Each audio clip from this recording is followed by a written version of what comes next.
भीमा नदीला आलेल्या पूर परिस्थितीमुळे ओढ्याला वाढलेल्या पाण्यातून जात असताना पाण्याचा अंदाज न आल्यामुळे पाय घसरून पाण्यात पडून एका 65 वर्षीय शेतकऱ्याचा मृत्यू झाला आहे. पंढरपूर तालुक्यातील शेळवे या ठिकाणी ही दुर्दैवी घटना घडली असून येथील महादेव बाबूराव भोसले वय 65 वर्ष हे शेतकरी पंढरपूर जुना अकलूज रोडवरून कासाळ ओढा या ठिकाणी पाण्यातून जात असताना त्यांना पाण्याचा अंदाज आला नाही. पुरामुळे या ठिकाणी मोठ्या प्रमाणात रस्त्यावरती पाणी साचल्यामुळे रस्त्याच्या कडेने जात असताना त्यांचा पाय घसरला आणि अचानक तोल जाऊन ते पाण्यामध्ये पडले.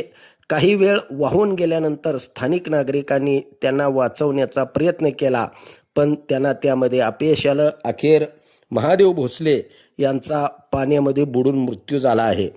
पंढरपूर ते जुना अकलूज रोड हा संत तुकाराम महाराजांच्या पालखी मार्गाला पर्यायी मार्ग तयार करण्यात आला असून या ठिकाणी असलेल्या कासाळ वड्यावर अरुंद आणि कमी उंचीचा पूल बांधण्यात आला आहे.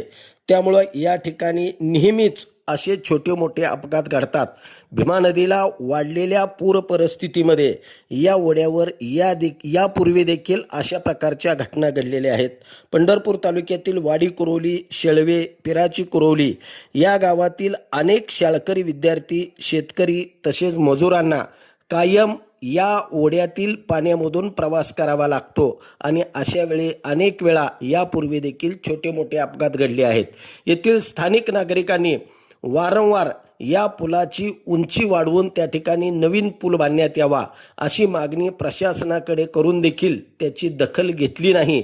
त्यामुळंच एका शेतकऱ्याला या संकटाला सामोरं जावं लागलं आणि त्याला मृत्यूला सामोरं जावं लागल्याची घटना घडल्याची संतप्त प्रतिक्रिया ग्रामस्थांनी व्यक्त केली आहे. आता तरी प्रशासन शेतकऱ्यांच्या या मागणीकडे लक्ष देणार का, हेच या निमित्तानं पाहावं लागणार आहे.